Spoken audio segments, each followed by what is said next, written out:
दोस्तों, जब भी भारत में इंजीनियरिंग के कारनामों की बात आती है तो उसमें हावड़ा ब्रिज का नाम ना आए ऐसा नहीं हो सकता। और अगर कोई फिल्म में कलकत्ता का सीन दिखाना हो तो ऐसा हो ही नहीं सकता कि उसमें हावड़ा ब्रिज का शॉट या सीन ना हो, चाहे वो पीकू हो या गुंडे।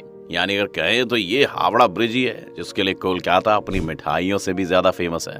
लेकिन ये तो हम सब शायद जानते ही हैं कि हावड़ा ब्रिज कितना फेमस है, लेकिन हम में से बहुत कम लोग ये जानते हैं कि इस ब्रिज के बनने की कहानी क्या है और आखिर क्यों इसे इंजीनियरिंग का एक बेहतरीन नमूना कहते हैं। आज के इस वीडियो में हम आपको इस ब्रिज से जुड़ी हर वो बात बताएंगे जिसे बतौर भारतीय आपको जानना ही चाहिए। कोलकाता और हावड़ा के बीच हुगली नदी पर पहले कोई ब्रिज नहीं था। नदी पार करने के लिए नाव ही एकमात्र जरिया था। बंगाल सरकार की ओर से साल 1871 में हावड़ा ब्रिज अधिनियम पारित होने के बाद साल 1874 में सर ब्रैडफोर्ड लेस्ली ने नदी पर पीपे के पुल का निर्माण कराया गया। साल 1874 में 22 लाख रुपए की लागत से नदी पर पीपे का एक पुल बनाया गया जिसकी लंबाई 1528 फीट और चौड़ाई 62 फीट थी। फिर 1906 में हावड़ा स्टेशन बनने के बाद धीरे धीरे ट्रैफिक और लोगों की आवाजाही बढ़ने लगी। तब इस पुल की जगह एक फ्लोटिंग ब्रिज यानी तैरता हुआ पुल बनाने का फैसला किया गया। लेकिन तब तक पहला विश्व युद्ध हो चुका था, इसी वजह से ये काम शुरू नहीं हुआ, जिसके बाद युद्ध बीता और साल 1922 में न्यू हावड़ा ब्रिज कमीशन का गठन करने के कुछ साल बाद इसके लिए टेंडर जारी किया गया। तब जर्मनी की एक फर्म ने सबसे कम पैसे का टेंडर भरा था, लेकिन तब जर्मनी और ग्रेट ब्रिटेन के आपसी संबंधों में भारी तनाव रहने की वजह से जर्मनी की उस कंपनी को इस पुल को बनाने का ठेका नहीं दिया गया। बाद में वो काम Braithwaite, Burn and Joseph construction company को सौंपा गया। अगर बात करें इस कैंटिलीवर ब्रिज को बनाने की तो इसमें 26,500 टन स्टील का इस्तेमाल किया गया है। अब उस वक्त में इतना स्टील इकट्ठा कर पाना एक बड़ा टास्क था, लेकिन पुल का निर्माण बहुत जरूरी था, इसीलिए देश की बड़ी स्टील बनाने वाली लगभग इकलौती कंपनी टाटा ने अपने पास से स्टील बेचने की बात कही। इसी कारण डिमांड में से 23,500 टन स्टील की सप्लाई टाटा स्टील ने की। यानी अगर देखें तो ये पुल एक तरह से टाटा का ही पुल है। इस्पात मिलने के बाद हावड़ा ब्रिज की डिजाइन तैयार की गई, क्योंकि यहाँ अंग्रेजों की एक शर्त थी कि ब्रिज चाहे जैसे भी बने लेकिन ब्रिज के नीचे कोई पुल नहीं होना चाहिए, ताकि ब्रिज के नीचे से निकलने वाली बोट्स को कोई दिक्कत ना हो।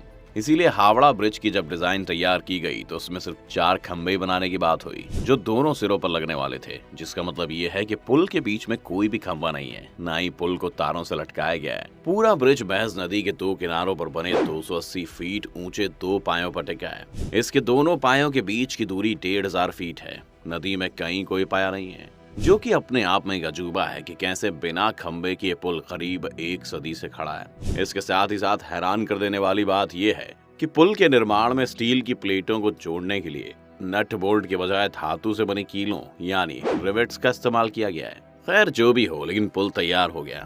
तैयार होने के बाद ये दुनिया में अपनी तरह का तीसरा सबसे लंबा ब्रिज बना। हावड़ा ब्रिज दुनिया का एकमात्र ऐसा ब्रिज है जिसका आज तक उद्घाटन नहीं हो पाया है। दरअसल जब ये ब्रिज बनकर तैयार हुआ था उस समय द्वितीय विश्व युद्ध पूरे शबाब पर था, इसलिए तय किया गया कि इसके उद्घाटन के मौके पर कोई धूमधाम नहीं होगी। द्वितीय विश्व युद्ध के दौरान जापानी सेना ने इस ब्रिज को नष्ट करने के लिए भारी बमबारी की थी, लेकिन संयोग से ब्रिज को कोई नुकसान नहीं पहुंचा। कोलकाता और हावड़ा को जोड़ने वाला ये ब्रिज जब बनकर तैयार हुआ तो इसका नाम न्यू हावड़ा ब्रिज रखा गया।